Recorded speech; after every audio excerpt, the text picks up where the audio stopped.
and somebody put a wire, like a black wire, between two trees and strung it across the trail right about neck height.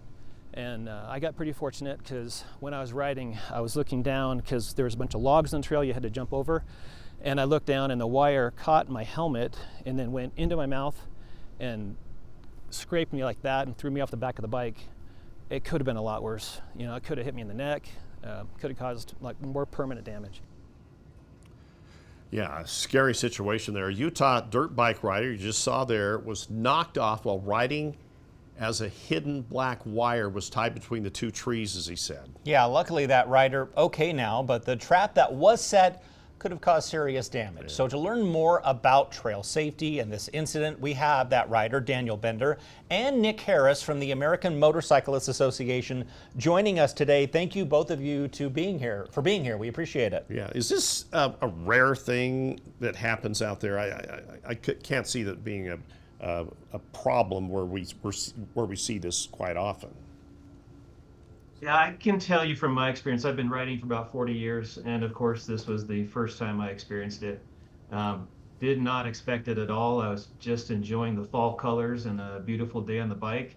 You know, my little escape from work and enjoying my ride, and the next thing I know, I'm laying on my back and my whole face is numb, and just was not what I expected to experience. More direct answer to your question is, yeah, like I said, I've been riding for 40 years and this is the first time it's happened. Yeah. So I wouldn't expect it very frequently, but it does happen and it seems to be a trend in many locations. I'm sure Nick can share more about that. Yeah, Nick, go into that for us if you could. How prevalent is this type of an issue? I guess the way I've been responding to that question is it's not common, but it's definitely not unheard of. We did a press release back in 2016 on some similar incidents, and I do have an internal list that we've kept. I wouldn't say it's the comprehensive, but seems to be maybe once or twice a year we hear about something like this. And frankly, sometimes it's a bicycle trail, sometimes it's a dirt bike trail, sometimes it's equestrians that are affected. And Daniel, you're doing okay now, right? Yeah, my injuries are pretty much healed up, and like I said in that last interview, I got super lucky. It could have been a very different story if I was looking up instead of down at the trail, and I just feel very fortunate that I was in that position for when I encountered that wire. Nick, let me ask you why these wires appear. Is it always someone, doing this on purpose? They're trying to cause an accident. They're trying to hurt someone. Are they putting these wires up, for some legitimate purpose that they don't realize will hurt someone? Give us the scenarios in which this does happen.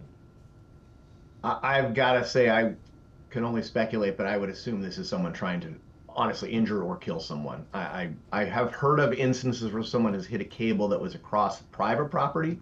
Maybe the markers have been removed or some other way it's not been maintained. But in a situation like this, I can't think of a legitimate reason to do it. And from what I've read and speaking with Daniel, it sounds like this was a pretty thick wire. It didn't break when he hit it. So I think these people knew what they were doing. Okay, so as a hiker or a biker, what should we do to keep ourselves safe? I mean, you came upon this, you had no idea that something like that would cross your path. Yeah, if anybody ever encounters a wire strung across a trail, please take it down. It's just, and it's not just going to injure a dirt biker. Like you said, it could have been a horseback rider, could have been a mountain biker. You don't know when you set a trap like that. You don't know who it's going to, accidentally or ultimately injure or potentially kill. And so if you happen to see one on a trail, hiker, no matter what you're doing, just for trail safety sake, just take it down and report it to the sheriff, because it's a trap. It's intended to hurt somebody. Nick, obviously Daniel's doing okay. You have no doubt probably heard of stories where this really did hurt or potentially kill someone.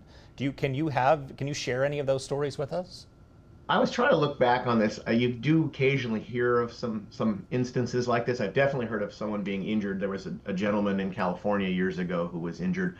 It turned out it was a neighbor that did it intentionally, and the person was criminally charged.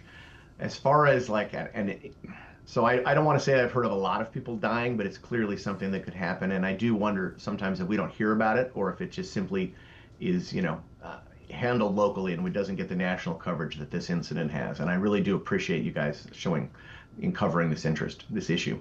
Now, I guess police have been investigating this incident, right? But it's kind of hard to track down who's responsible. I would agree it's a difficult one to try to track down unless you have a game camera or maybe some way you're tracking the trailhead to see who's coming and going. Daniel, what have you heard about catching whoever did this? Yeah, Nick's right. It's going to be tough. But I filed a report with the sheriff.